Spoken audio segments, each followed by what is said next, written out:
Boa tarde, sejam mais uma vez bem-vindos e bem-vindas, quer os que estão online, quer os que se encontram aqui presencialmente, para a conversa que marca o fecho deste ciclo de conversas da Conferência do Maputo Fast Forward. E desde já agradecer a todos que estão aqui presentes. Sabemos que hoje a cidade de Maputo em particular está com um certo caos em função de todos os acontecimentos sociais e políticos, e por isso contar com a vossa presença aqui neste momento é realmente algo muito valioso, e sentimos que faz todo o sentido também as conversas que temos tido desde ontem sobre corpo social, democracia, e hoje corpo-tempo, olhando também para todas estas questões do que a nossa história, o que a nossa história nos diz também sobre o momento que estamos a viver atualmente. E para fechar, temos o painel Corpo-Humano, Ser em Tempos Digitais. E este painel, de alguma forma, penso que mais adequada do que até havia sido planeado, encerra bem este ciclo de conversas, porque terminamos com o ser humano que normalmente, na era do antropoceno, se tem colocado sempre em primeiro lugar e acima de todos os outros, e por isso terminar com o corpo humano acaba também desconstruindo esta ideia de ter o ser humano no centro e acima. Uma das coisas que tem sido ao longo de todas as sessões trazida é esta ideia da escuta, e a escuta exige um reaprender também dos nossos sentidos, uma reconexão conosco próprios, e penso que este painel irá abordar também, de alguma forma, como é que nós podemos, nesta era antropocêntrica, sobretudo com a hiperdigitalização, vivemos todos colados às telas, eu mesma estou aqui com o meu telefone como cábula. Como é que neste tempo podemos voltar a reconectar-nos conosco próprios?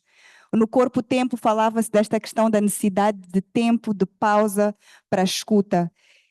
E penso que isto se liga profundamente bem com este painel, que vai ser aqui moderado pela Benilde Matsinhe. Eu gostaria muito rapidamente de apresentar a Benilde. A Benilde Matsinhe é jornalista, gestora cultural e advoga pelos direitos da mulher e da rapariga. Trabalha na área de comunicação para mudança social e comportamental, com foco no género, saúde e estudos culturais. Nos últimos anos tem desenvolvido pesquisas na área da análise discursiva, possui mestrado em jornalismo e médias digitais e é fundadora da Lissango, uma agência de gestão artística e criação de sinergias pan-africanas entre artistas. Desde 2004, iniciou um ciclo de debates sobre a corporeidade feminina nos palcos.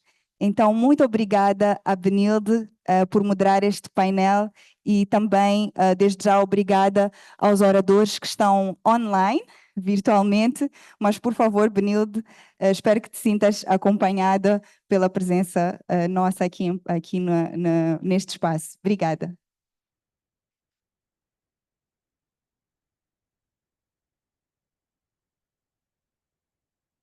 Obrigada, Tassiana. Obrigada a todas e a todos que estão aqui presentes conosco.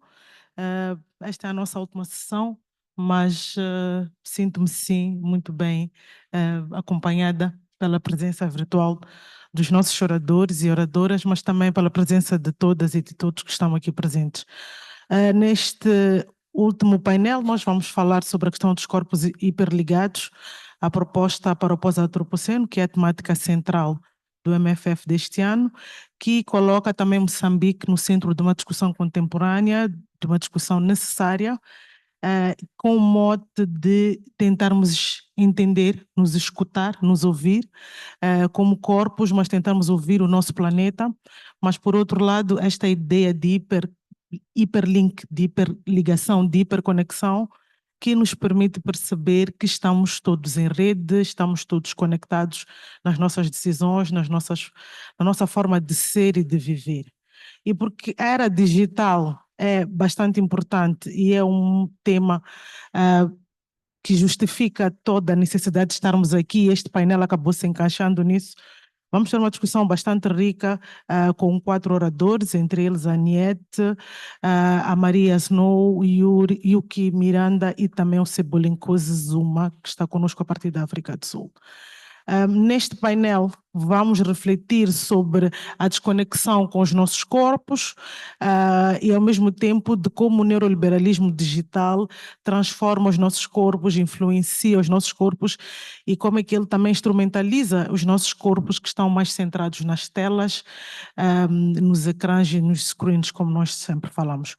Para além disso, vamos pensar em soluções de cura, soluções práticas, soluções de interligações e de interrelações humanas, que também podem ser facilitadas ou permitidas ou não pela tecnologia.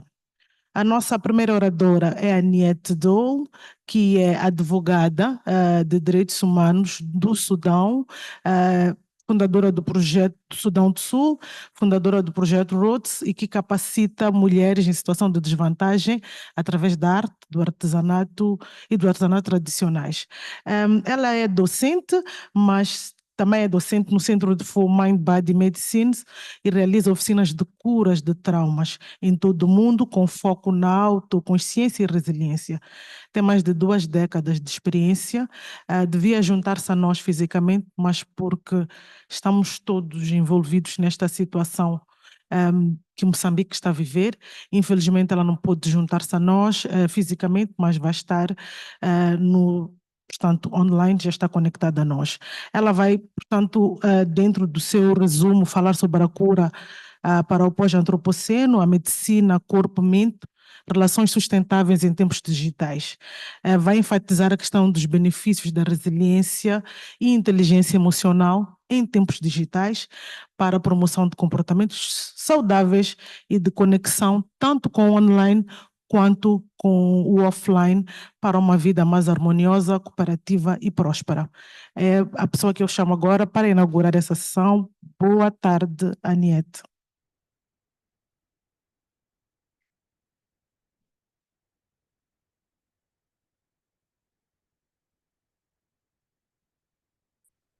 Olá, Hi, Anyieth. good evening. Hola. Olá. Thank you for having me. I'm honored to be here again. Yeah, so thank you for that introduction. Thank you to Tassiana. Thank you to our host. And yeah, so for me, I really wanted to talk about healing and how healing is really part of the key to change that we can bring in a world that's full of change, full of trauma, full of drama, full of uncertainties. And so when you think about this period of time, I think what we most feel is perhaps urgency, that we're feeling the urgency, the need to heal our world because we're dealing with so many things, you know, before even getting to the digital issues that that are compounding our experiences. We're dealing with climate change, we're dealing with human conflict and societal discontent.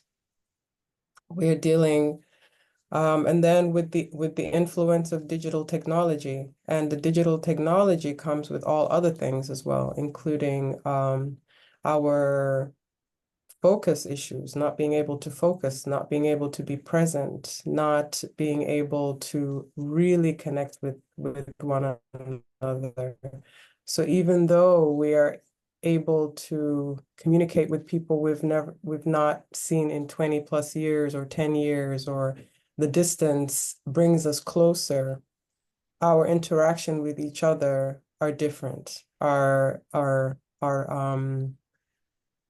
not as deep or enriching as we would hope. And this is important because we're humans, and as humans, we're social beings, and as social beings, we need that interaction. And this is very clear when we look at sort of the newest humans, babies.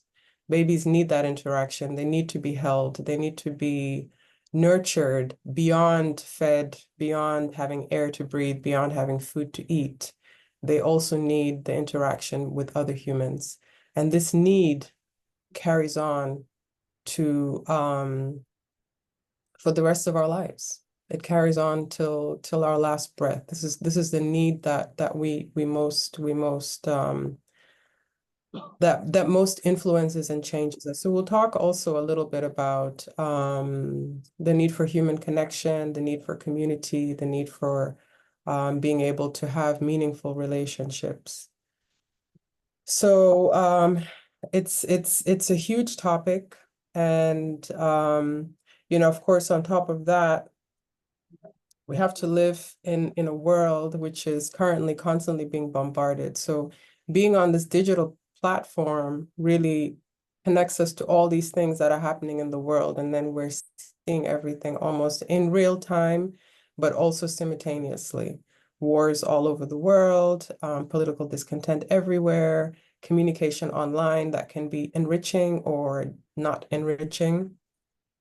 People having arguments online and really not being able to connect or be heard, not being able to be heard. I think this becomes a real pain in the heart for many people. When you speak and you're not heard and not understood, there is something that happens to people that needs to be acknowledged as well. And I think the key to all of this really lies in the human body and the human spirit, which is a magnificent creation, thankfully, because we're able to regenerate, we're able to recuperate, we're able to heal, we're able to overcome, and we're able to build resilience so that once we're able to overcome a certain trauma or traumas, we're able to deal much better with the traumas that come in the future, that will come in the future.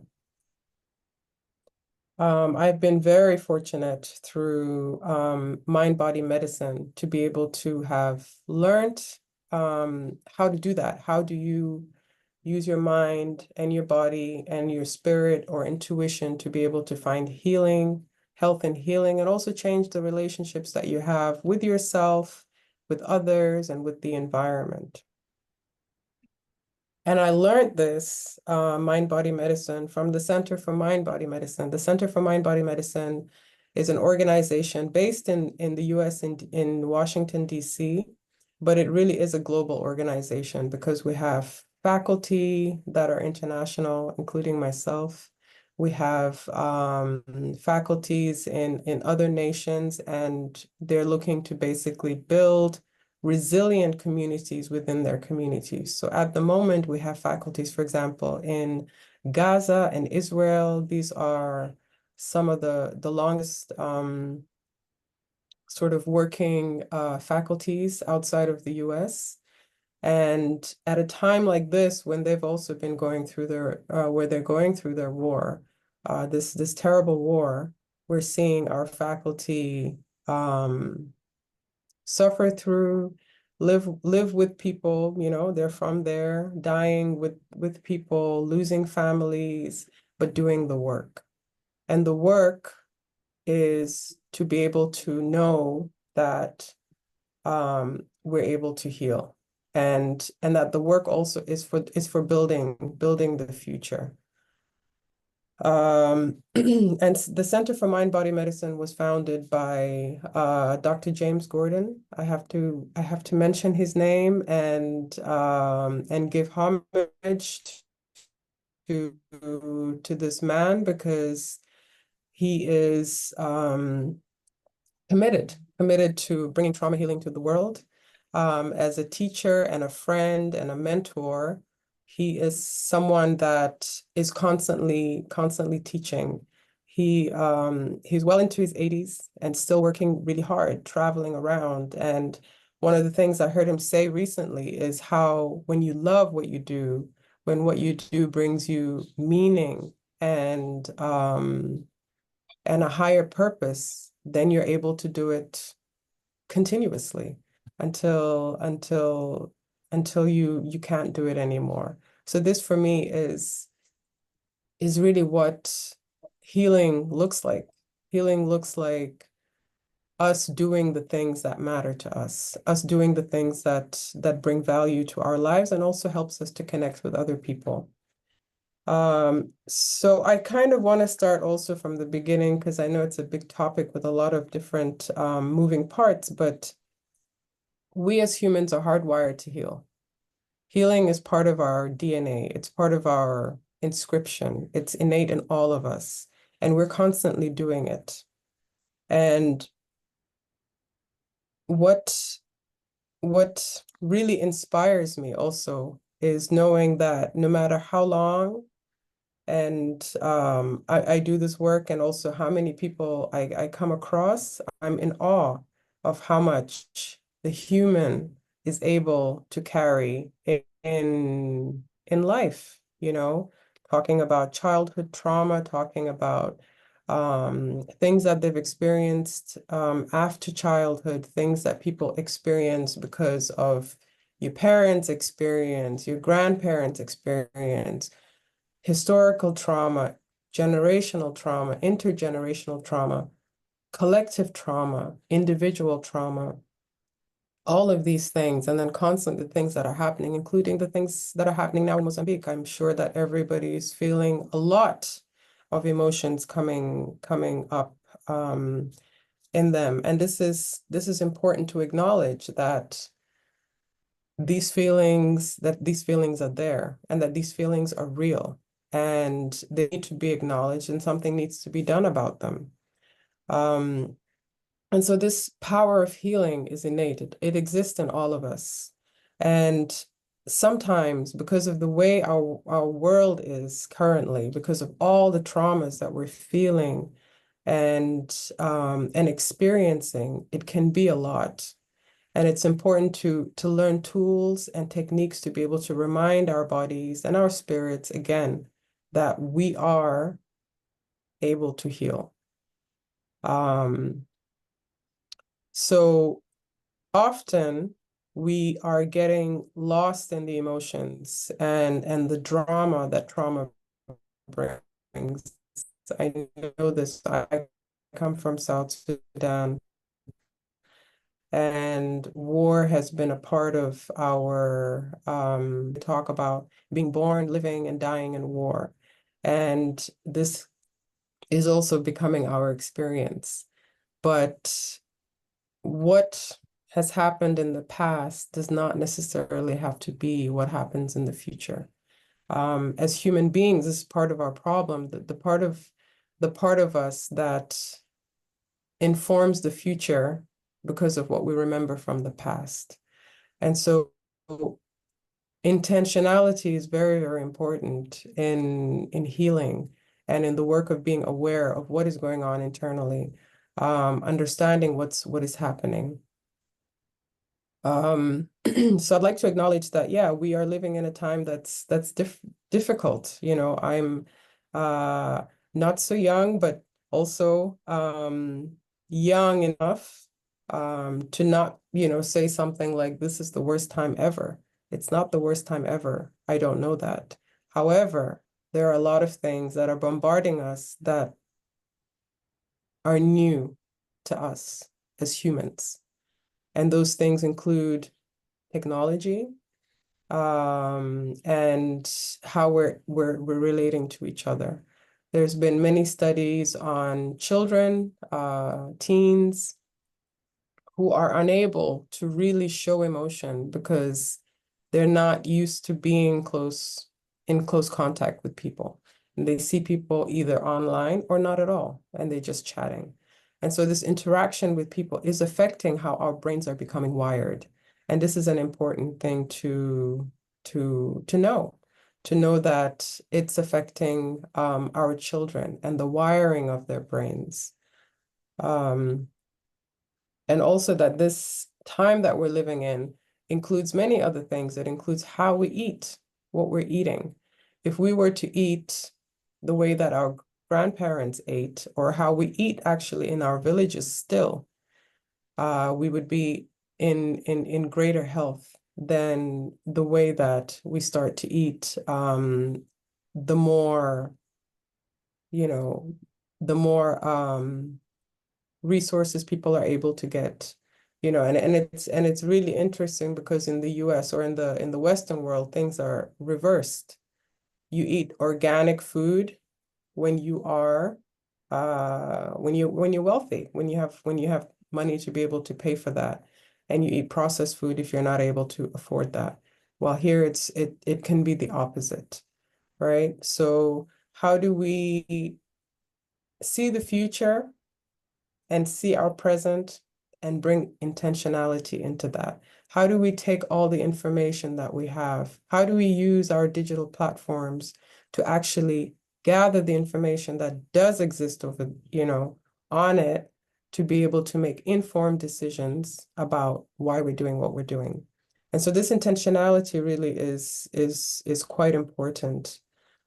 And so in this time where, we have all these different ways, and also, sitting at a computer all day is not exactly how our bodies are designed. Movement is what releases stress and tension in our bodies. It is how we as humans release stress and tension.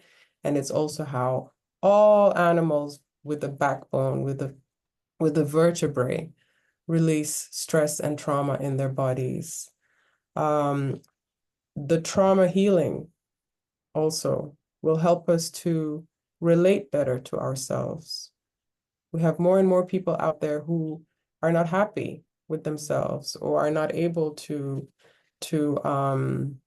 find peace with themselves. And a lot of this also has to do, if you think about young people and the influences of of technology, how they're seeing themselves.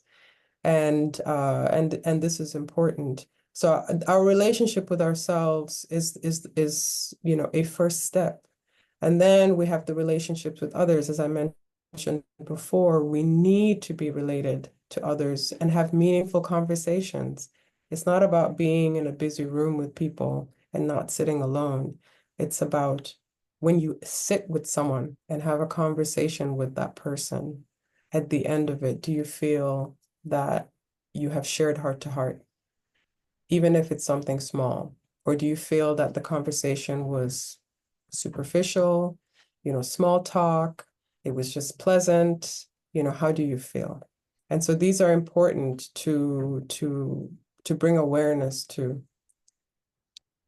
And then, of course, how we relate to our world, how we look around. When you look around, do you see chaos? Do you see buildings and trees and people and, cars moving around? If that's your view, do you take maybe a minute just to look higher, look at the clouds, look at nature, look at Mother Nature at work, watch the birds, see the breeze in the trees, notice the change in the leaves, noticing that the air is cooler, that it's giving you nourishment, that the air, the sun is giving you warmth, or revitalizing you. So what is it how are we relating to our environment? All of these are mind-body techniques that come from being intentional about everything that we're doing. So our environment is intense, and really the world that we see around us is a creation of what's happening internally as well. What is happening internally? What is happening between us as people living together? What's happening? Everything in the macro also exists in the micro. What does that look like? So what is that? And the great thing about this is that it can give you power. It gives you power to know that you have an influence on the things that are happening around us. So mind-body medicine really teaches us that trauma is a part of our lives. It is a part of our lives, and it will come if it already hasn't. And that all of us can find healing. All of us, not just some, all of us have the potential, the possibility at any moment of finding healing and being healed. And not just healing, but post-traumatic growth. And post-traumatic growth really encompasses maybe about 5 pillars, let's say. Personal strength. After the trauma, you can feel a lot of things. But actually, before I go into that, I wanted to talk about what happens in the body with trauma, because I think that this is one of the most important things that perhaps I could share today, which is when we experience trauma and stress, which we all do, which maybe we are doing it right now. Maybe we're feeling a lot of anxiety in our bodies. Maybe we're feeling uncertainty. Maybe we're feeling fear. Maybe we're feeling, anger, sadness, paranoia, all of these. We always say that any emotion is innocent, and any emotion is really trying to tell us something. So what is it trying to tell us? Our bodies, as I mentioned, is a magnificent creation. We don't have to think about what to do if something happens in front of us. If something happens in front of us, our body takes action without us thinking twice. And this response is called the fight or flight response. And what happens is that our heart rate goes up, our blood pressure goes up, our breathing changes faster, shallower, so that we can bring oxygen and push it to all our big muscles, our arms, our legs, so that we can run or fight for our lives. And these changes occur, and in our brains, the prefrontal cortex, we're not thinking, it actually shuts down. And this is where we do our thinking. This is where we do our decision making. This is where we're able to show empathy to ourselves and to other people. This is where we have compassion. We're able to feel compassion for somebody else, for others and ourselves. This is where we recognize facial expression and tone of voice. So if you're in this state of fight or flight, hyper vigilant, you're not able to do all those things. And it's not anything except the human biology. That's what happens in our bodies. Another part of the brain, the amygdala, it's an almond-shaped part in the back, very small, becomes more active. And this one is the center for fear and anger. You need fear to be able to, dodge this and dodge that and run away from that or fight for your life. And so this becomes more active.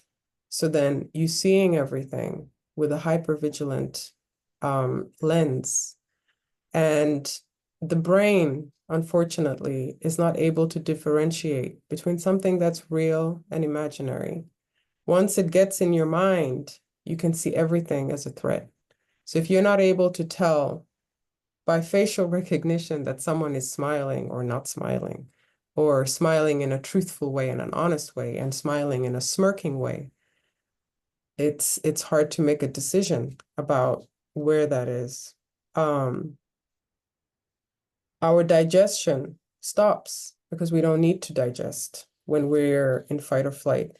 We have increases in blood sugar. We have all these hormones that get released, including cortisol and adrenaline.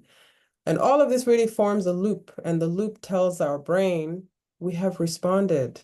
Everything is fine now. We have survived. So now it's time for us to come back down and find our balance.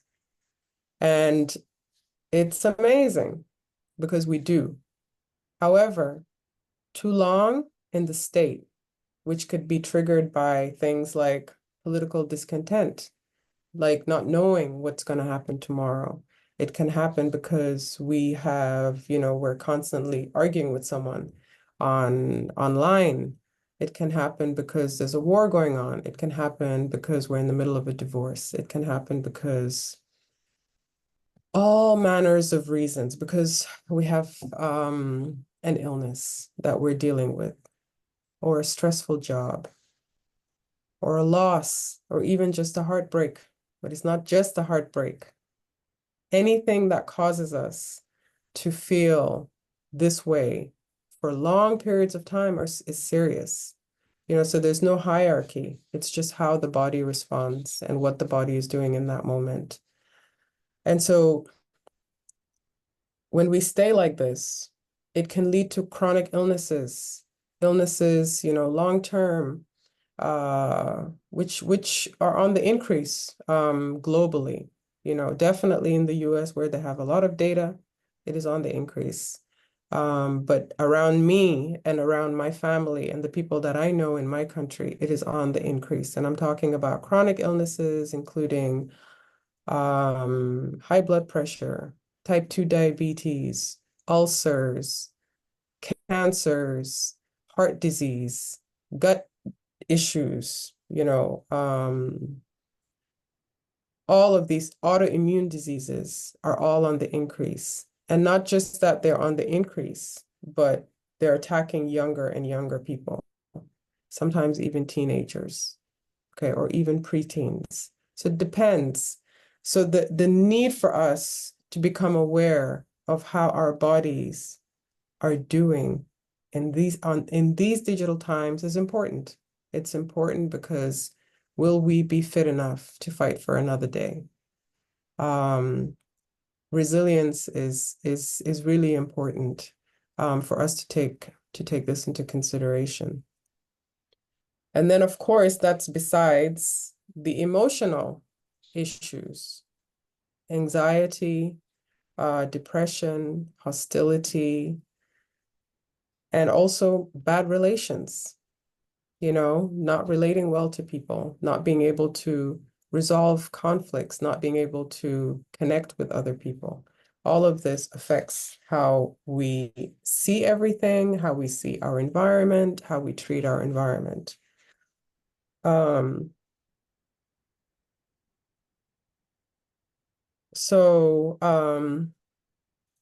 second. So the post-traumatic growth that we're all capable of, we are able to find personal strength, which is really building resilience, knowing that you can do it, knowing that you can do anything, knowing that your dreams are attainable, appreciation for life, being able to be present, to understand that there's value in each day, and there's opportunity and possibility in each day. Deepening relationships where you're able to reconnect with people. I know also from personal experience that when I was at my most traumatized, it was very hard for me to be present with people and to connect with people, even the people closest to me. It becomes hard. The lens and the disconnection just grows and grows. Yet those were the same people that I needed to be able to facilitate my healing.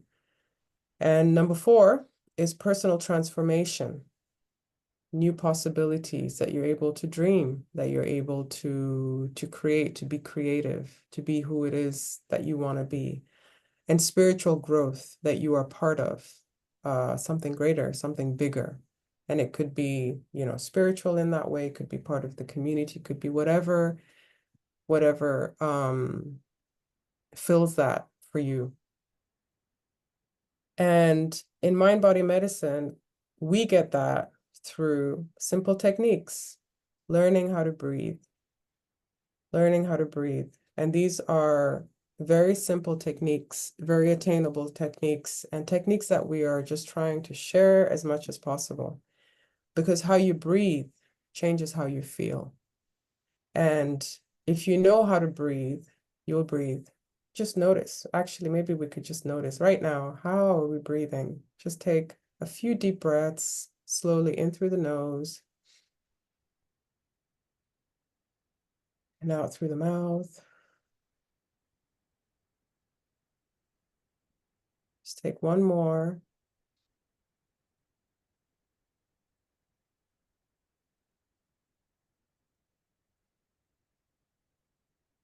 You know, were you breathing faster than that? Were you breathing slower than that? Were you breathing like that? Breathing faster elevates your blood pressure and your heart rate. And then it creates that whole fight or flight scenario in your body, even though there's nothing happening, even though you're just sitting there. So this awareness can change your life. You know, it's changed my life. So just sitting there and breathing slowly and deeply, you know, as things are going on around. This is the same techniques my colleagues in Gaza are using every day with communities, with themselves, with their families. Slow, deep breathing, breathing in slowly and out, and relaxing the body as you do that. Very, very simple, very, very powerful. Can start with 1 minute, 2 minutes. And as we were waiting to start, that's what I do. That's what I was doing. Slow, deep breathing. We teach people the importance of movement. I mentioned a little bit before, the importance of moving, you know, somatic body experiencing. Sometimes you feel like stretching. And if you stretch, I don't know if you want to try and do it, but if you stretch, I feel a release of a little bit of tension as well, because I'm speaking and I had a little bit of nervousness, you know, but if you notice as you stretch, you feel a little bit better, you know? And so at a time like this, when you have a lot of stress and anxiety, try and do a little movement, you know? We here on the continent are great at movement. You know, all our traditional dancing is a great way, the best way, actually, of releasing stress and trauma from our bodies. So just do it. 3, 4 minutes, 2 minutes, 1 minute, 30 seconds, and just notice. Constantly breathing. Try and breathe slow and deep. Using our intuition. We use our intuition to remember everything. You know, sometimes when I do breathing with people who have not, you know, slowed down their breathing in a long time, it's like their bodies wake up and remember that, yeah, actually I can heal. Things can change. And this realization is, if I don't do anything else and I do that, is enough, you know, for people to realize that your body actually can help you. So we do that through writing, we do that through speaking, we do that through imagery, we do that through journaling. You know, journaling is also a very important thing to do if you're having problems sleeping, you know, and that's the other thing. Digital technologies, instead of typing it on the phone, the light affects our brain, dislodges us from our circadian rhythm, and so it affects our sleep. At a time like this, with a lot of things going around, it's important to sleep. Sleeping is healing. It helps our brain to process those things that have happened during the day so that they're not floating around. The more floating around you have in your brain, the harder it is to sleep. The harder it is to sleep, the more your brain is affected. The more your brain is affected, we get into a loop. You know, yes, time is Time is running. Já não temos muito tempo, infelizmente. Temos outros oradores que também têm uma limitação de tempo, se não se importar, poderíamos interromper por aqui a sua apresentação e acredito que durante as questões poderá responder as próximas. Poderá responder as questões dando continuidade à sua apresentação, que eu queria dizer.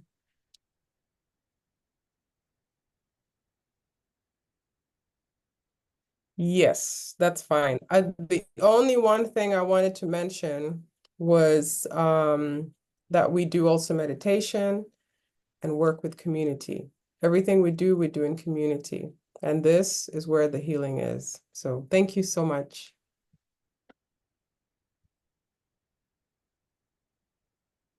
Muito obrigada, Anyieth. Acho que deu para fazer aqui uns 5 minutos de exercício, porque mesmo não estando cá presente, a plateia conseguiu fazer os exercícios que a Anyieth esteve a sugerir. Então, muito obrigada. De seguida, vamos conversar com Yuck Miranda, que é ator, performer e ativista moçambicano, bastante conhecido pelos seus trabalhos na televisão, no teatro, na música e na dança. Yuck foca-se nos direitos LGBTQ+, na igualdade de género e na questão dos direitos humanos, utilizando a sua experiência versátil em movimento e na narração de histórias.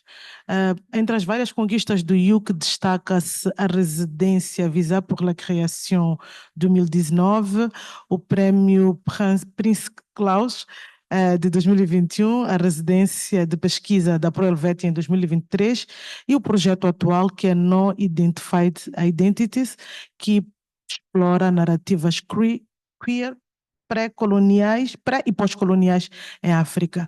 O Yuck está neste momento numa digressão e vai trazer-nos uma abordagem sobre corpos interconectados, o corpo físico, mental, emocional e espiritual.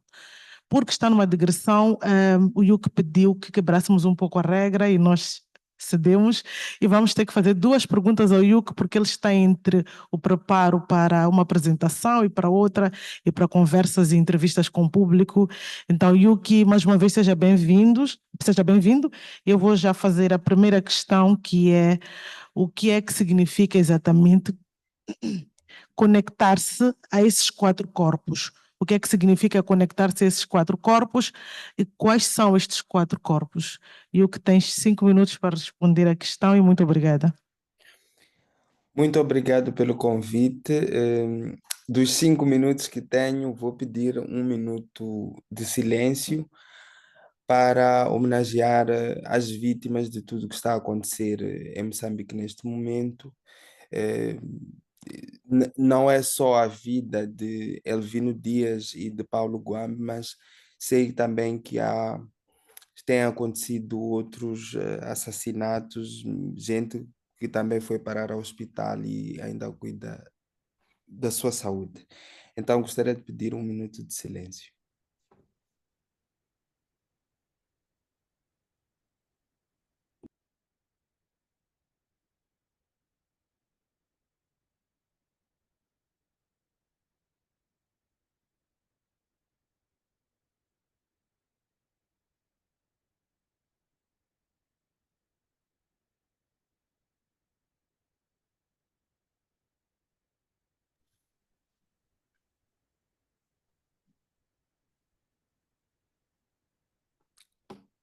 Muito obrigado.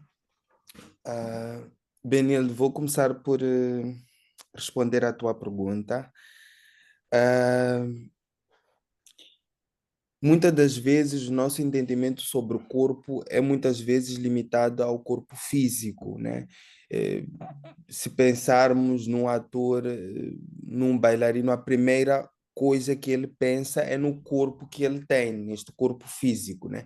E com todos os elementos que compõem este mesmo corpo físico e sobre as habilidades que este mesmo corpo físico lhe propõe. Mas fora este corpo físico, existem outros corpos dentro deste mesmo corpo.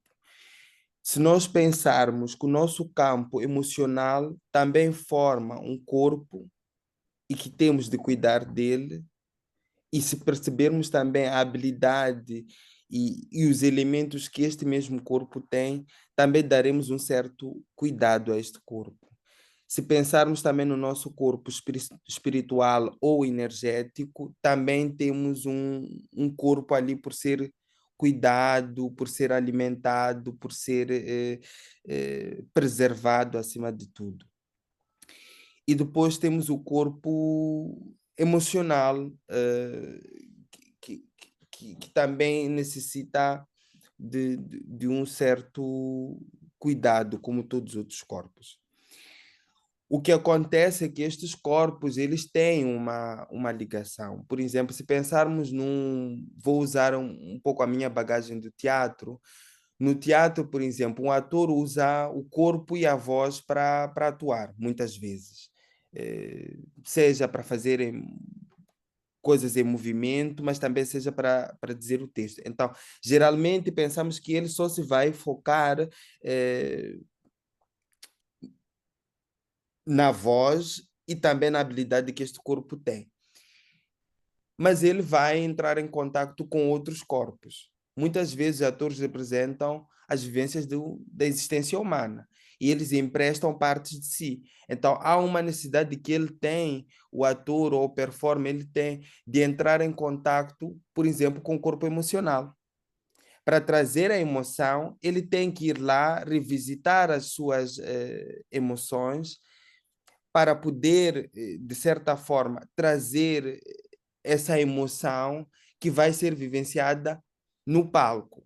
E muitas vezes a performance trabalha uma questão que é uma emoção que vai ser vivida e sentida aqui naquele momento. Porque há uma hora que a gente vai ao espetáculo, o ator vive aquelas emoções naquele momento. Então é uma questão que ele tem que aceder também a um outro corpo. Mas fora trabalhar o corpo emocional, ele também vai ter que trabalhar o seu corpo psíquico. Como é que está o seu estado psíquico? Então, tem muitos elementos que precisam de ter cuidado, ou esse autocuidado, mas se formos a perceber, ele está interligado e ele vai também, de certa forma, atravessar. Então, os 4 corpos que eu falo e que tenho muitas vezes a possibilidade de entrar em contato com ele quando estou nos meus processos criativos, mas não só em meus processos criativos, na minha própria existência enquanto um ser humano, tenho a percepção de que tenho de cuidar destes 4 corpos, que na verdade existem muito mais outros corpos, né? Quando entramos principalmente para o campo mais energético e espiritual, encontramos outras dimensões do corpo, do corpo humano. Obrigada, Yuck, muito obrigada. O Yuck tem uma visão muito holística sobre o corpo, não é? Fala sempre que este mesmo corpo é usado como instrumento de advocacia, como instrumento de militância, mas sempre sugere-nos a conectar o nosso corpo à ancestralidade. Por que é que precisamos conectar este corpo militante, estes 4 corpos, à nossa ancestralidade? Uma das coisas que nós vamos perdendo com esta questão das tecnologias é esse lugar que os nossos ancestrais conseguiram. E com coisas muito pequenas, com coisas muito simples. Se pensarmos em várias populações no mundo, não só na África, mas no mundo, se pensarmos o lugar, por exemplo, onde as pessoas guardavam a água. A água que a gente bebe hoje. Hoje, por exemplo, eu aqui na Europa tenho a oportunidade de beber água pelas fontenárias que se apanha na rua e etc, etc. Mas se nós pensarmos na nossa ancestralidade, a água era sempre guardada num lugar quase que sagrado, porque entendemos que não é um alimento que só vai alimentar o nosso corpo, mas tem muitos outros corpos ou muitas outras dimensões do corpo humano que precisam ser alimentados. O que acontece é que muitas vezes com a globalização vamos perdendo coisas que povos originários, que os nossos ancestrais, na sua ciência, eles conseguiram, e é por isso que se voltarmos para o passado, nós até vamos encontrar uma questão de que houveram tribos e povos que atingiram uma longevidade que nós não atingimos hoje. Com os smartphones, com as internets, vivemos, por exemplo, situações onde temos muitas doenças psicossomáticas. Falamos hoje, por exemplo, a medicina também tenta perceber questões, por exemplo, hoje, que durante um tempo tentou ignorar questões ligadas à metafísica, que determinados comportamentos e emoções que nós temos durante um período podem originar doenças. Hoje a ciência começa a focar-se também nisso, para tentar perceber de onde vêm as várias doenças que nós temos hoje. E hoje, quando falamos de doenças, podemos falar de doenças físicas, mas também falamos muitas vezes de doenças psíquicas, falamos de doenças espirituais. Hoje tentamos ver, quando vemos pelas cidades, ou também essa globalização dos quantos cursos de yoga e de tantas filosofias milenares começam a voltar. Só que a minha grande questão é, será que nós, no tempo de hoje, vamos a fundo para perceber as nossas ancestralidades? E quando volto, por exemplo, para nós que somos principalmente moçambicanos, ou que somos da região do sul da África, nós tivemos na nossa ancestralidade os povos que são oriundos de Moçambique, mas também tivemos já no passado essa ligação com outros povos que também se estabeleceram em Moçambique e tiveram vivências nesses lugares. Nós nos perguntamos hoje, por exemplo, se vamos a fundo, por exemplo, para perceber como é que esses ancestrais, eles viviam. Por exemplo, eu tenho práticas que me convidam sempre a ir a esse lugar, porque, por exemplo, do meu lado materno, a minha avó é de Irsano Garcia. Irsano Garcia há uma mistura de gente que veio de várias partes da Ásia, em particular. E se forem a perceber, Irsano Garcia é uma zona também que tem muita gente mista. E quando eu era criança, lembro-me que cada vez que ia visitar a minha bisavó, eu percebia que a minha bisavó tentava, naquela altura, reconectar-se às origens dela, que eram da Malásia. Mas ela já não estava na Malásia. Ela já não estava com o avô, nem com o pai, nem com ninguém lá que era da Malásia. Ela estava, naquele momento, com outros povos. Mas havia uma tendência de buscar a sua ancestralidade. E naquele buscar a ancestralidade dela, eu percebia que há benefícios que transcendem só essa busca pela espiritualidade ou espaço energético. Há uma coisa que beneficia, por exemplo, fazer uma defumação. Está comprovado que se espalharmos certos tipos de ervas, tem benefícios para o corpo. Então, há uma certa ligação. Mesmo que eu esteja só trabalhando no intuito espiritual ou energético, e eu tenho um benefício para o meu corpo, eu vou ter um benefício, por exemplo, para o meu campo emocional. Hoje vemos, por exemplo, vejo aqui na Europa, pessoas procurando óleos essenciais. E isso, de certa forma, é para nos fazer acordar que nós não podemos só cuidar deste corpo físico. Agora, uma coisa que é muito comum é que a primeira coisa que nos faz despertar, muitas vezes, é quando temos problemas com o corpo físico. Aí é que a gente desperta. Quando o corpo físico ele começa a adoecer, eu desperto. Mas aí eu tenho que fazer um trabalho.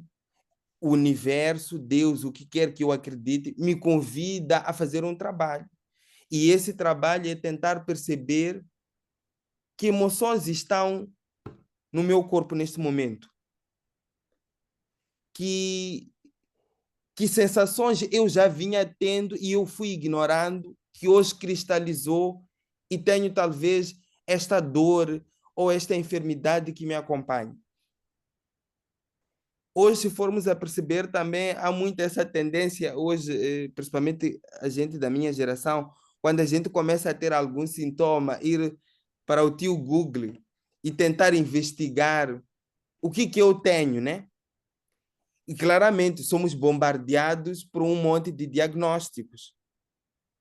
Mas há uma questão que eu não quero parar para olhar para o meu corpo, perceber que sensações, que pensamentos, que vícios eu estou criando, até a nível de pensamentos, a nível energético, que estão se estabelecendo à minha volta e que criam este corpo que começa a adoecer. Então, isso para dizer que o corpo, ou os vários corpos que nós temos, eles precisam de ser alimentados. Do mesmo jeito que a gente pensa que precisa beber água para o corpo físico, a gente precisa de pensar em outras águas para os outros corpos. Porque a gente diz, a água é saudável, beber água é saudável. Mas de que forma é que eu estou a alimentar o meu corpo mental? De que forma é que eu estou a alimentar o meu corpo espiritual? De que forma é que eu estou a alimentar o meu corpo emocional? Então, estas são as questões que muitas vezes tento trazer em minhas obras, mas também não só, em vários outros fóruns. Qual é o alimento que estás a dar ao teu corpo? E aos teus vários corpos? Por exemplo, se nós pensarmos hoje, esta crise que a gente vive em Moçambique é de nos deixar deprimidos, mas somos tão bombardeados pelo o que vemos nas redes sociais e aí temos a percepção de que estamos doentes. Coletivamente, há uma doença que está instalada. E aí a gente desperta. Mas há como pensarmos que alimentos é que a gente está a dar aos nossos corpos? O que a gente Obrigada, está a Yuck. tolerar? Então, são estas as questões que gostaria de deixar. Muito obrigada, Yuck. Esperamos contar contigo até o fim da sessão.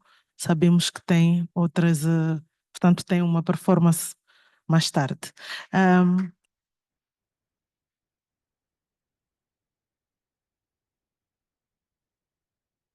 Obrigada. De seguida, vamos passar para a nossa próxima oradora, que é a Maria Askew, que é atriz, facilitadora e educadora.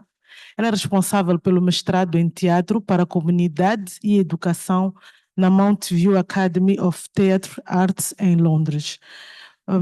Ela trabalha internacionalmente com organizações e grupos de diversos setores, que incluem jovens, pessoas deslocadas, profissionais de saúde, académicos, artistas, e já realizou vários projetos educacionais na Colômbia e na República Dominicana.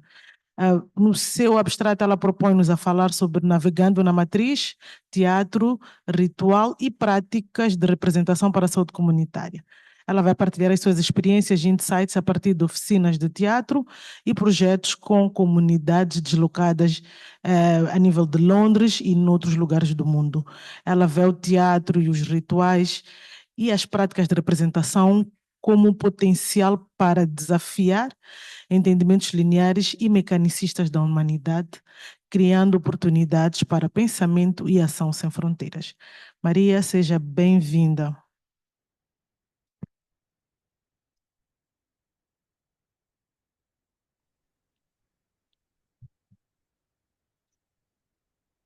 Hello, everybody. I hope you can all hear me okay.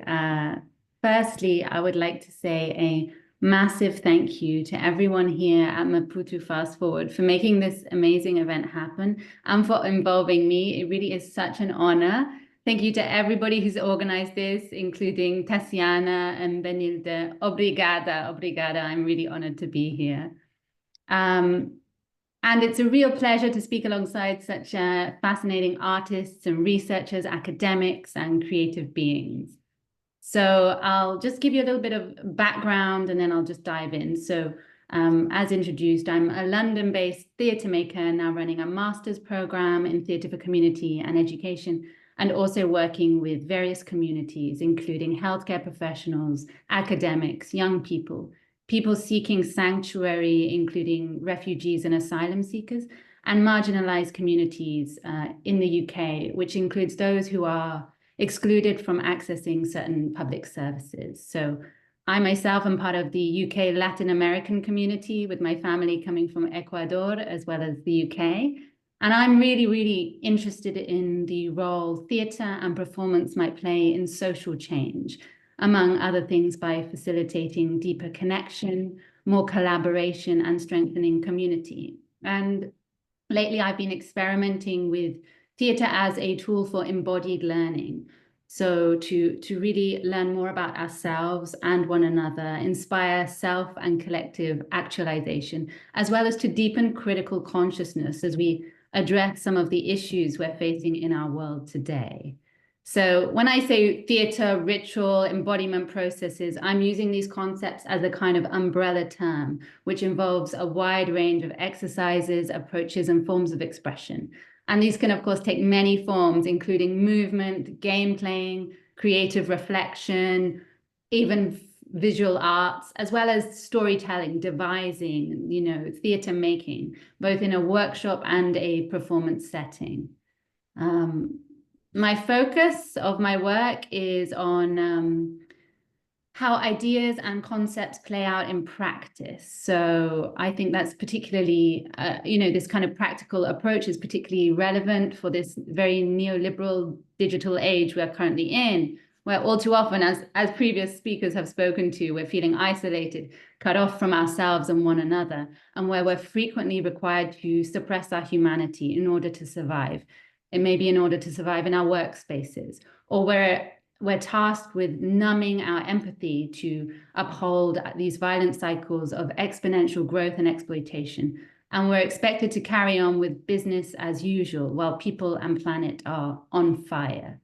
So as such, I want to root my ideas in my experiences of practical work, facilitating creative work. So it might be a bit non-linear in structure. I'm seeing it more like a kind of web-like form of ideas. I want to share my insights and observations from theatre projects and workshops with displaced and marginalized communities, which includes those from lower socioeconomic backgrounds, frequently global majority backgrounds. And this includes refugees and asylum seekers in London, as well as further afield. For the most part in person, but I'll touch briefly on reflections for collaborations that have been made possible through digital platforms. So these are projects both led by myself and/or led and supported by master's students. So I want to offer a bit of context about the UK right now. Hopefully this can connect to the global picture and decolonial struggles and desires for connection more broadly. And some of this context might be very familiar with you, so I'm trying to bring everyone up to speed. So I want to particularly center the experiences of refugees and asylum seekers living in the UK. So these are people seeking sanctuary, fleeing war, conflict, persecution. And as we know globally, there are 117.3 million people who have been forcibly displaced worldwide. And asylum seekers in particular are facing particular challenges in the UK. So asylum seekers are those who have crossed the international border and are seeking protection from persecution, war and conflict, but they haven't received the legal recognition yet to be a refugee. So they're waiting for the decision on this asylum claim. And in the UK, you do not have the right to work as an asylum seeker, which means they are given a weekly allowance. And London is the fourth most expensive city in the world. And their weekly allowance is £49.18, or if their accommodation and food is already provided, it will be £8.86. And for such an expensive city, this is not sufficient to meet basic needs and ensure a dignified life. And many claims for asylum in the UK can take years to process. I met someone recently whose claim took 11 years. So that's 11 years where you do not have the right to work and you are completely sort of stuck in your conditions. And I'm giving this context because it understands the attitudes towards immigrants in the UK right now. So We've also seen the introduction of the hostile environment policy in 2012, which is explicitly aiming and making life very hard for people who come here who are not documented. So this means cutting people off from public services like health, or making it illegal to work, or they're not able to rent a property. And since the introduction of the hostile environment policy, there's been a sharp rise in race-related hate crime for global majority communities, as well as refugees and asylum seekers. And we're seeing that particularly for Muslim communities. So in the UK, less than 1% of the UK population are refugees and asylum seekers. And those who are here are facing an extremely hostile environment and structural racism. But this can be experienced more broadly by marginalized global majority communities in the UK, particularly those from lower socioeconomic backgrounds. And this includes people who have British nationality, who have roots in the global majority.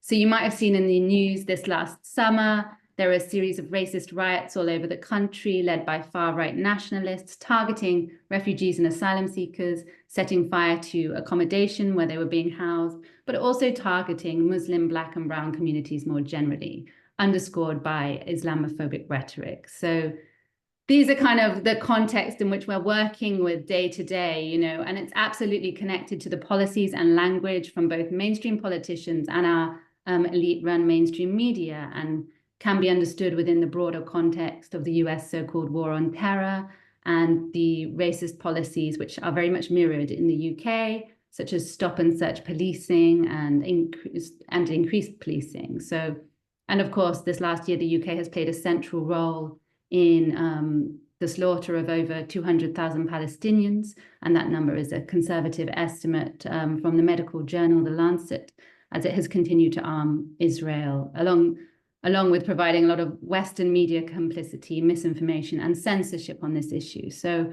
and this obviously ties into a global picture, and as we've heard, we're facing some extremely challenging times, multiple intersecting crises, health crises, economic crises, ecological, environmental, war, you know, a handful of corporations and militaries obviously doing by and large the most damage. So we're not all equally to blame for the dissemination. The impact is also experienced unevenly, but nonetheless, the challenges are everybody's problem. So as many people struggle to pay for basic services such as food and heating, and the gap between the rich and poor grows, the message right now in the UK can be the fault is immigration. So, and this puts extreme pressure on marginalized communities here in the UK. And of course, we're seeing this reproduced in many places right now. I work predominantly in Peckham, South London, which is one of the most ethnically diverse areas in the UK. It is also one of the poorest boroughs in the UK. So at a time when hegemonic Eurocentric systems have caused widespread destruction of land and life in the name of economic growth, development, and progress, we are called right now, I think urgently and driven to kind of instinctively learn from the multiplicity of community initiatives, social movements, and indigenous knowledges that have long offered alternative, sustainable paths. So marginalized communities all over the world continue to support one another, share resources, and demonstrate courageous acts of solidarity. So my projects are situated through, beginning with recognizing this. I start by recognizing the knowledges, and ideas and potential that is already existing in so many places, so many spaces, as well as beyond them, from ancestors, from communities. So it is not about coming and telling people the answer to any of these complex struggles. I see kind of workshop facilitation and theatre as a more dialogical, co-created and collaborative approach with participants to create spaces of possibility to allow ideas to emerge. And I do think this kind of approach is specifically well suited to theatre, performance, and embodied knowledges. So as the Brazilian educator Paulo Freire says, the teacher is, of course, an artist, but being an artist does not mean he or she can make the profile, can shape the students. What the educator does in teaching is to make it possible for the students to become themselves. So I think from what I'm hearing from other speakers, many people here are aware of and interested in maybe rituals, theatre, movement, embodiment practices as holding a potential to disrupt these kind of linear and mechanistic understandings of humanity, and instead creating possibilities for unbordered thinking and action, practices that can inspire agency, subvert this artificial separation, increase political awareness, and invite reciprocity and connection. So it's about learning and remembering in our bodies, not only grasping ideas at an intellectual level. So it's about both understanding in a deeper way. And I think theoretical concepts are best lived on their feet in a workshop space, in a protest, in a dance, through community, through one another, and through action. So, for example, what does it mean to physically move together as a community, to slow down completely and listen to one another's bodies in sync, moving around the space, balancing the space, starting and stopping together, increasing our awareness of the room and our bodies, perhaps without words? And how does that change the conversations that follow? So building trust is a crucial method when working with groups of people who perhaps have been let down by the state and other systems. So this might be through game playing, spaces of laughter, spaces of joy, but also exercises that elicit deeper connection and play. How might we, through a simple trust exercises, perhaps catching one another gently as they give you their weight? This can be done as a whole group. How might this sort of open up possibilities for deeper connection? And as a teacher or facilitator, I will take the risk too. I will never ask someone to do an activity I wouldn't be comfortable doing myself. As Bell Hooks teaches us, the teacher must risk too.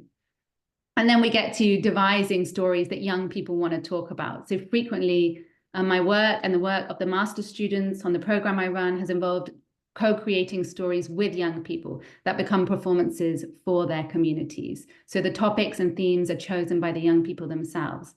So shows previously have focused on themes of social media, peer pressure, not feeling understood or listened to by adults, protecting a community center, the climate crisis, questions of migration and belonging, and more. And these are all issues that concern some of the groups we have collaborated with, that they have brought to the table. We've also used forum theatre for problem solving, which I imagine many people here are familiar with. So forum theatre is an interactive mode of storytelling stemming from the work of Augusta Boal's Theatre of the Oppressed. So after doing an 8-week project with 13 to 14-year-olds, culminating in a forum performance to their peers, designed and delivered by one of my MA students, the young people were reflecting on the process and how valuable it had been. And they were saying their goodbyes when one of the young people, who I'll call Sumaya, had dropped her telephone and the glass had smashed completely.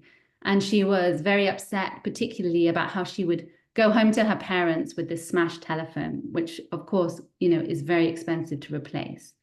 And the young people in the group immediately proposed the group make another forum scene to problem solve and figure out and rehearse what Sumaya would say to her parents.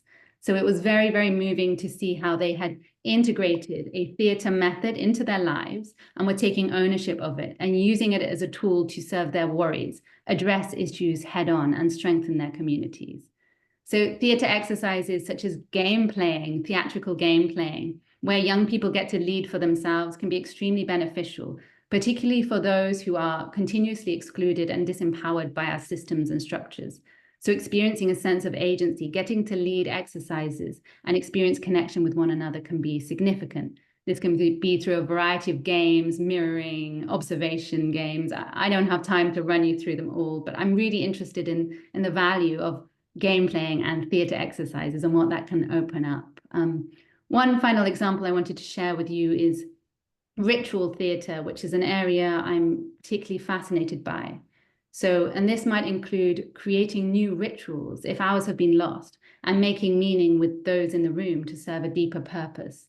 An example of this is by dramatizing stories to let go of things from our past. And I'm particularly inspired by the work of Colombian theatre practitioner Hector Aristizabal, a psychotherapist and storyteller who was exiled from his country. So one exercise I've learned from him is how we might theatricalize a story in order to let go of something that we haven't been able to let go of by creating the ending we wish had happened. And this can be done in a very metaphorical, symbolic way, but it is done in a group and somebody gets their story to be completed, that cycle to be over, to allow physically for that change to take place so that they can let go of something that they weren't able to let go of previously. And crucially, everybody witnesses that. So I'm interested in how far this can be expanded at a time when the world is in desperate need of healing. As Angela Davis says, you have to act as if it were possible to radically transform the world, and you have to do it all the time. And this is what theatre opens up space to do. You know, it is a gateway to imagining the world that could be, as well as the world that is. In a closing circle recently with a group of students, echoing Indigenous ways of the council, the way of the council where you pass, you metaphorically pass the speaker on, you know, in a circle. I asked everyone to bring an object that was significant to them to share with the group and that they would like to share with the group. And one young woman from Turkey shared a pair of socks that she had brought with her that had little cats and dogs on them. And she had brought these socks because she said when she was in hospital and she was giving birth and the child was stillborn, the child hadn't made it, she had a conversation with the nurse about the socks, about the dogs and the cats on the socks and how beautiful it was. And so she wasn't able to talk about that incident. She wasn't able to talk to the nurse about what had happened, but she could talk about the socks. And she brought the socks to the group to share with us so she could share what had happened to her. And so we could witness that collectively and recognize what she had experienced, but through an object, through the socks. And of course, that requires creating a lot of trust and safety in a space. But the key thing is that the object was able to offer us her story and we were able to understand her experience. And she was able to share something vital that she had gone through. As Maya... Maria. Obrigada. Muito obrigada, Maria. Eu peço imensas desculpas por ter que interromper. Imensas desculpas, é mesmo, porque tem partilhas incríveis e que acho que devíamos ter dado mais tempo para ouvir, mas este é o desafio de sermos os últimos e, portanto, vai ser também o desafio para o nosso próximo orador, que é o último, que é também o Cebolenkosi Zuma, que é intitulado também Herbalista na Dançante. Zuma tem um diploma em Educação e Dança e tem um grau de honras em Teatro e Dança Aplicada. Fez o seu mestrado em Música. Ele é treinado em várias danças indígenas africanas e combina as raízes com conhecimentos de dança contemporânea ocidental e africana. O trabalho explora a disseminação de conhecimento através da música folclórica africana e das estéticas da dança tradicional, interpretando música e dança como escolas de pensamento indígenas. O Zuma vai apresentar-nos um estudo sobre o nascimento coletivo através do Ngoma. Ele é nosso vizinho, está mesmo aqui ao lado na África do Sul. Eu convido também para usufruir dos últimos 10 minutos que nós dispomos no MFF. Boa noite, Zuma. Greetings, everyone. Thank you for having me here. I think that I have been introduced well. Yeah, I will conclude this gathering because a lot has been said by my other panelists, and they've kind of encapsulated, especially Maria, pretty much the practice that also I am involved in. And I would like to start by sharing some of the, I will share my screen so that you are able to see, the title of my work. So just to give you a picture, of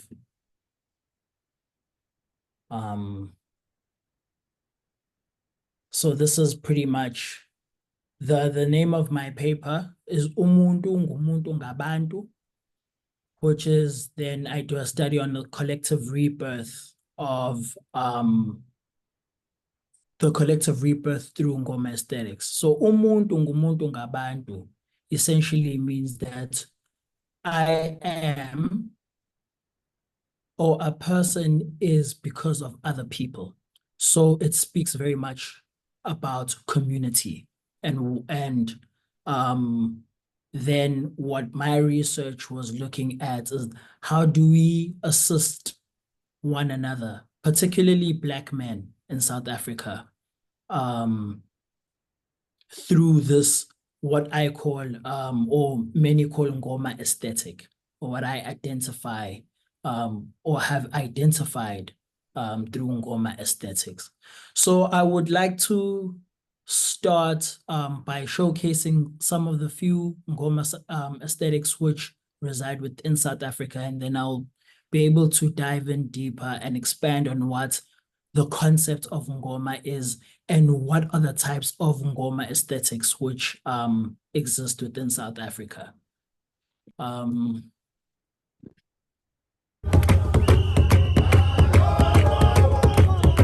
This one is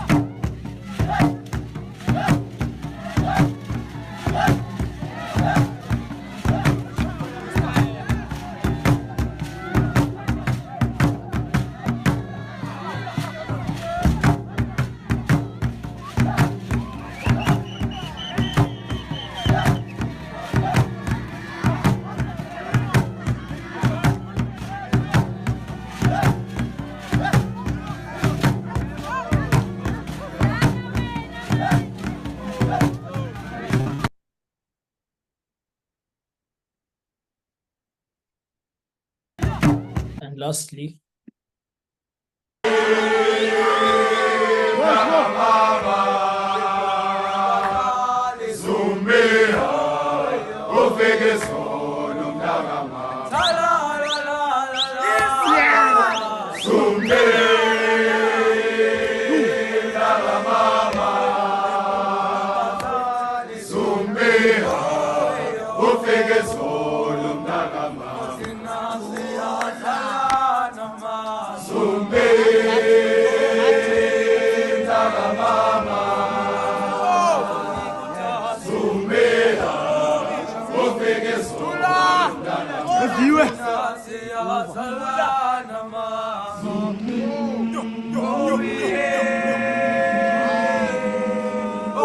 I think because of time, I'll just cut it there.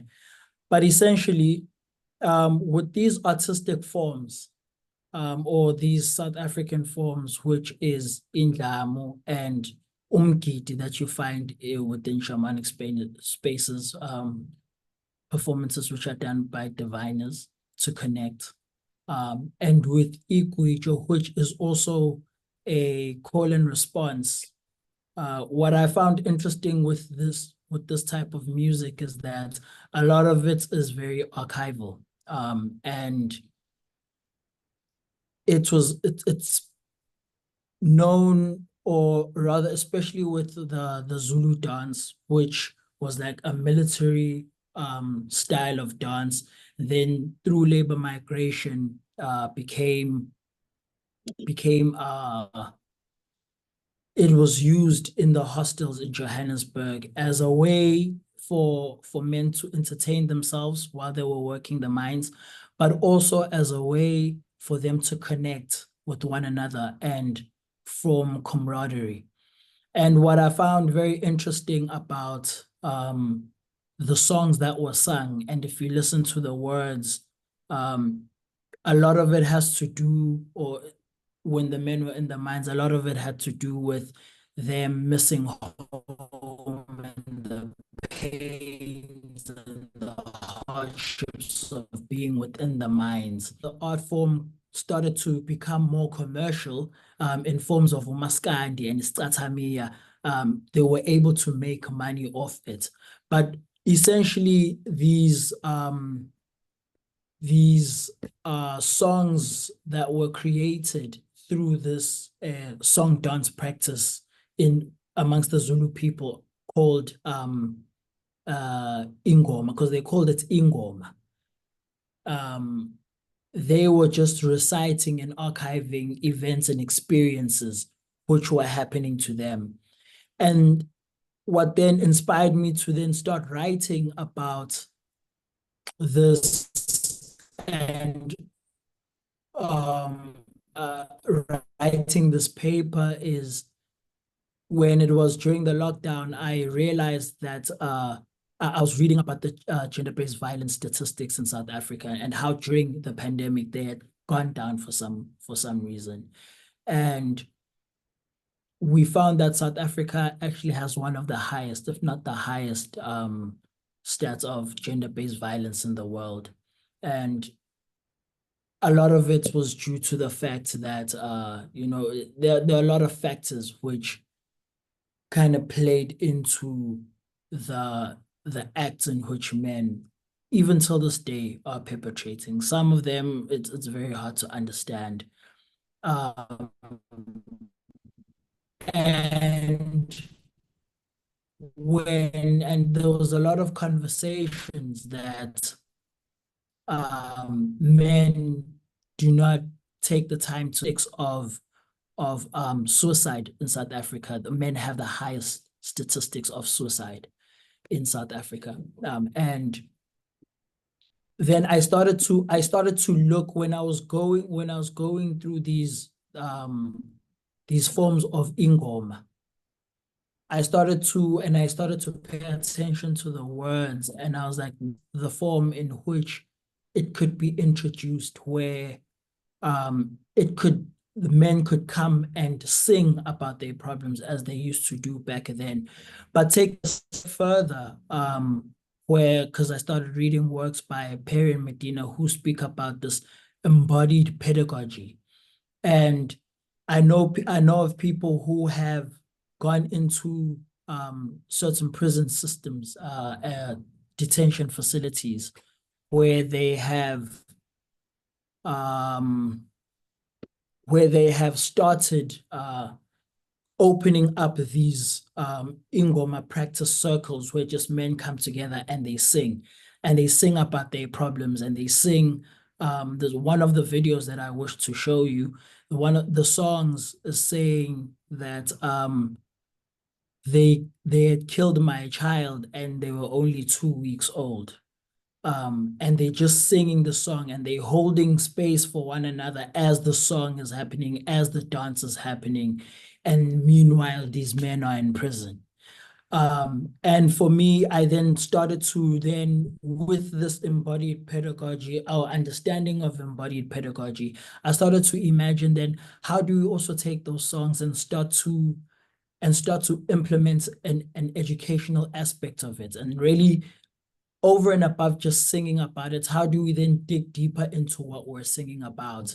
And how do we change the narrative through the same medium of ingoma, of the singing and of the dancing? And then through this paper, I start to reflect on maybe this is an opportunity for us to have an alternative form of therapy. As someone who has been blessed with the opportunity to seek Western forms of therapy, but also coming from a traditional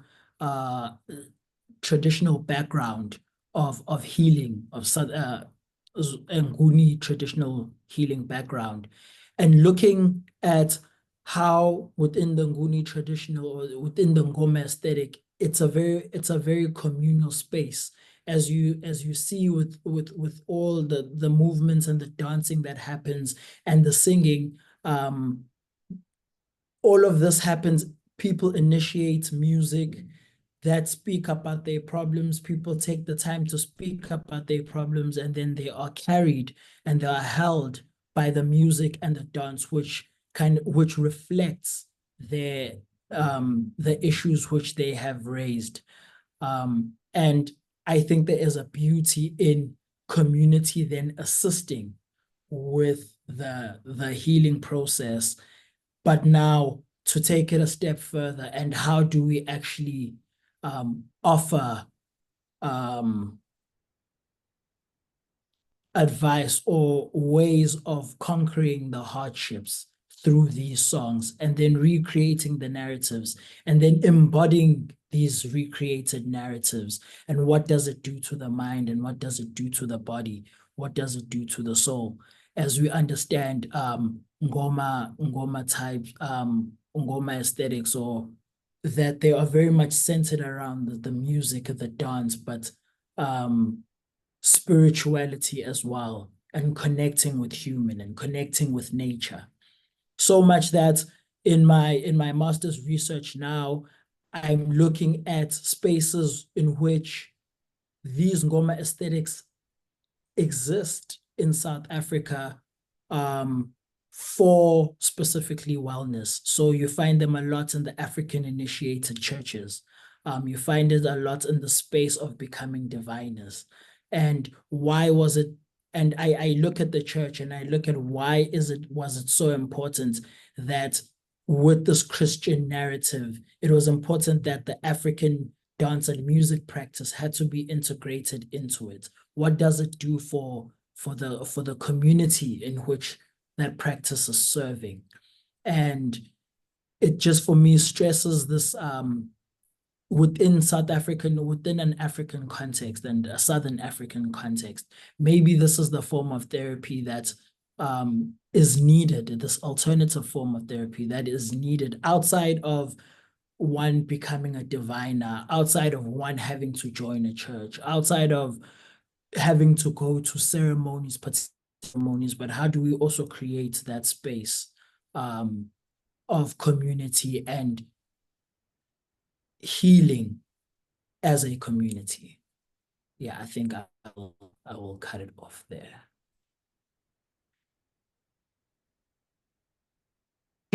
Muito obrigada, Zuma, pela capacidade de resumo. Vamos abrir espaço para apenas 2 perguntas, mas vamos antes pedir uma salva de palmas ao Zuma.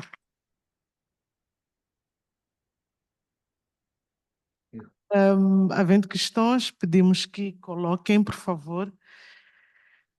Temos um orador que viu que eu não sei se ainda está conosco, porque tem uma outra agenda, mas havendo questões, por favor.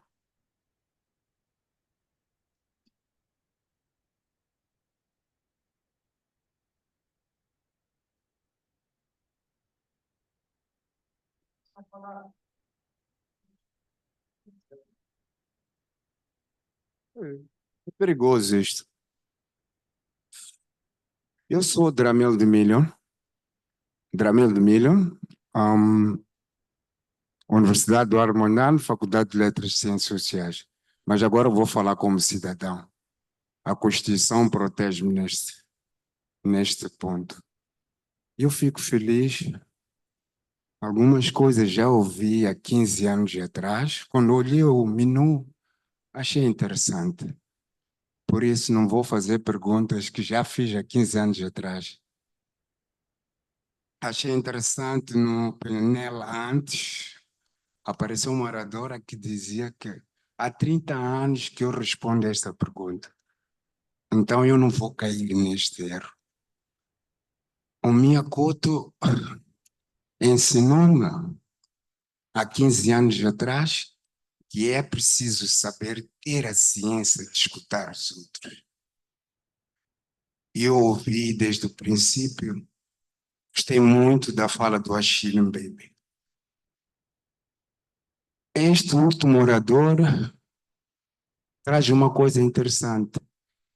Ele reconhece que a África do Sul tem problemas sérios de gênero. Talvez seja a ficar surdo-mudo. E também talvez esteja a ficar daltônico. Eu queria saber por parte dele se ele trouxe o último grupo musical. Eu queria saber se é característico. É só isso. Vou terminar por aqui. Temos mais uma questão aqui à frente. There are spaces, there are performances where, or there are ceremonies where women are also part of and they are engaged. My paper specifically speaks to men, is really advocating in a larger scheme of things, I want to I hope that we can create spaces for all people of color and Black people. But with that paper specifically, I was looking at how have men been coming together to speak about their problems, or rather sing and dance about their problems. But how do we then create that alternative space of healing, particularly for men? That was my main focus with this paper. And then with my second paper, it speaks to a broader, to all people of color. But there are spaces where women are very much involved in the traditional forms of the music and the dance. And it's not gendered in any way.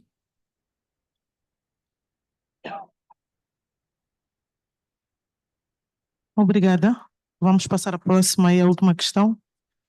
A minha pergunta era para a primeira oradora. Ela falou que trabalhava numa instituição, se entendi bem, que trabalhava ao mesmo tempo em Gaza e em Israel. Eu fico muito feliz que possamos trazer também o que está a acontecer agora no mundo relativamente ao conflito entre Gaza e Israel. A pergunta era também se entre as equipas, ela trabalhando, entendo, no Sudão, a pessoa em Israel e as outras, a equipa em Gaza, se comunicam entre si, justamente utilizando as plataformas digitais, ou Zooms, e partilham experiências técnicas e fazem avaliações, sobretudo entre as equipas que estão em Israel e em Gaza.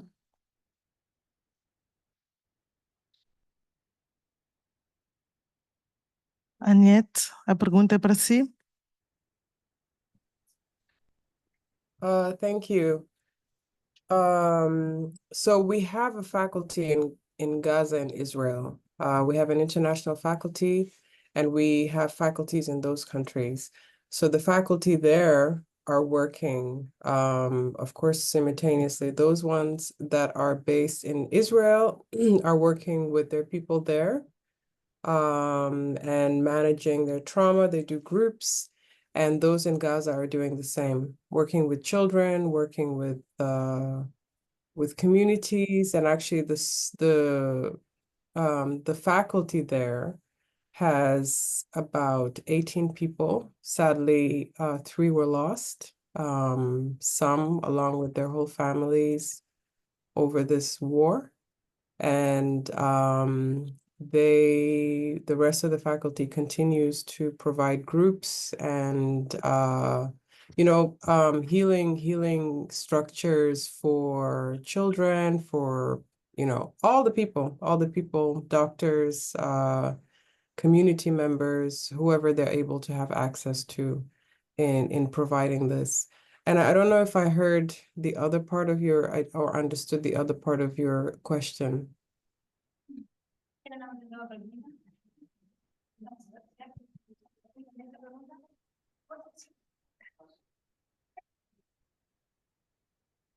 Anyieth, ela vai repetir a questão. Actually, it was about the relationship between the two faculties, the one that is working in Israel and the one that is working in Gaza, and if you share experiences between you that are working with the people. Yes, great question.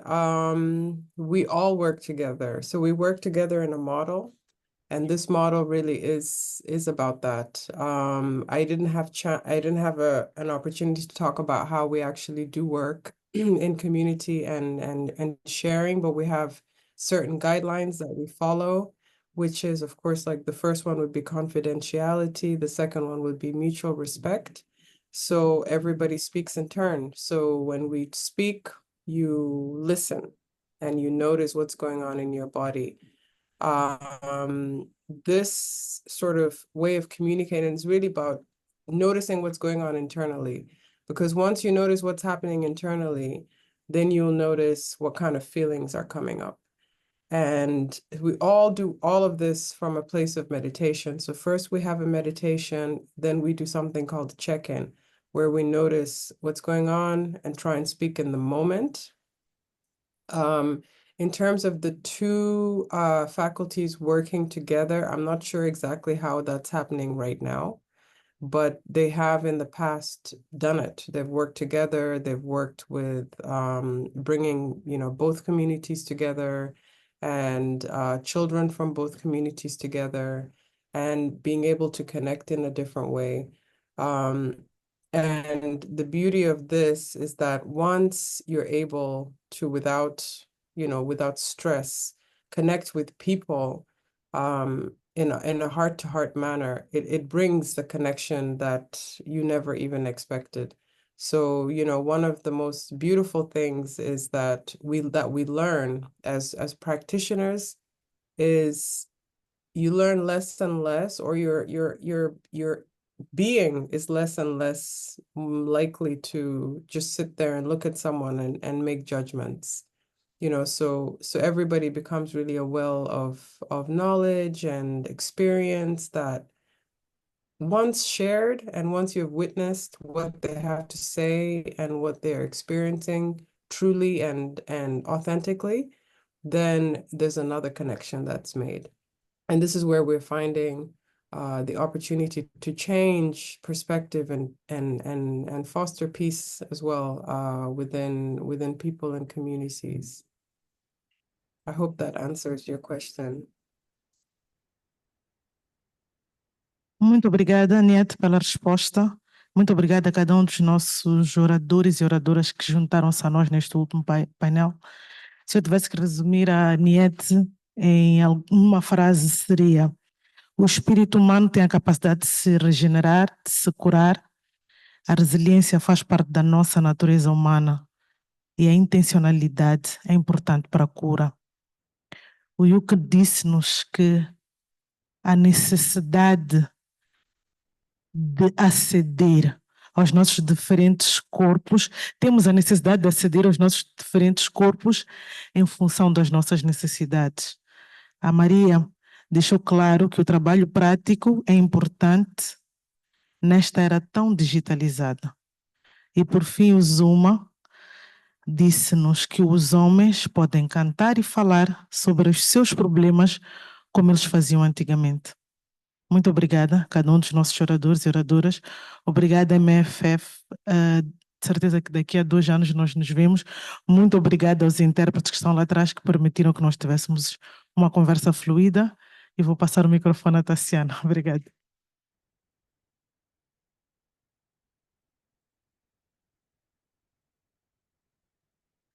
Obrigada, Benilde, e obrigado a todas e todas por terem permanecido conosco até o final. Muito obrigada aos oradores, foi um excelente painel. E com este painel nós também terminamos o ciclo de conversas da Conferência do Maputo Fast Forward.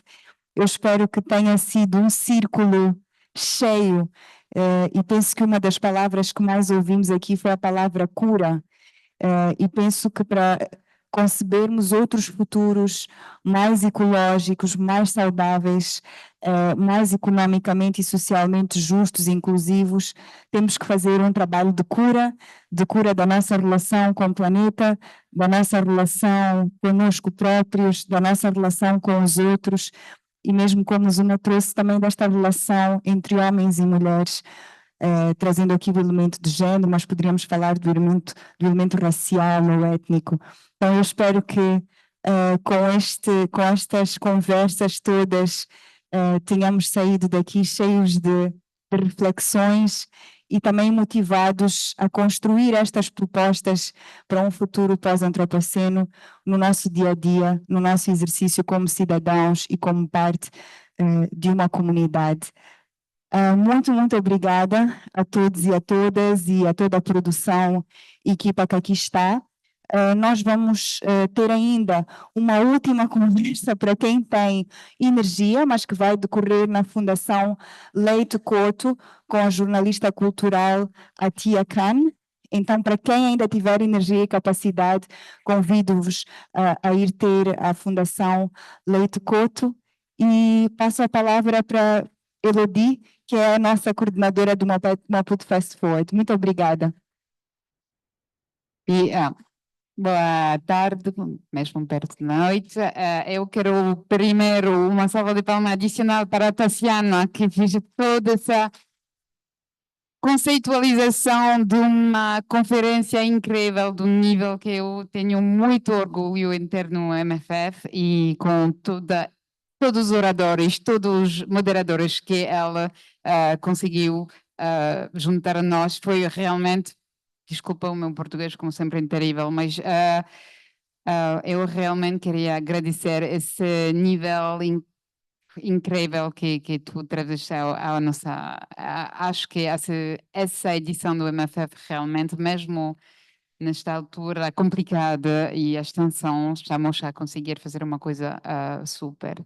Eu queria também agradecer claramente todos os participantes, dizer que o MFF ainda não acabou, vamos ter no sábado muitas coisas a acontecer, já podemos partilhar um copo juntos e para quem quer ver no 7º e no 13º ainda temos 7 exposições mesmo super. Eu nem tive tempo antes de ir, eu estava lá agora a descobrir tudo, é realmente mágico. Depois mais uma conversa na Fundação Fernando Leite Couto e voltamos no sábado com 2 rodas de saber e 2 concertos para fechar juntos. Espero que vocês todos podem atender.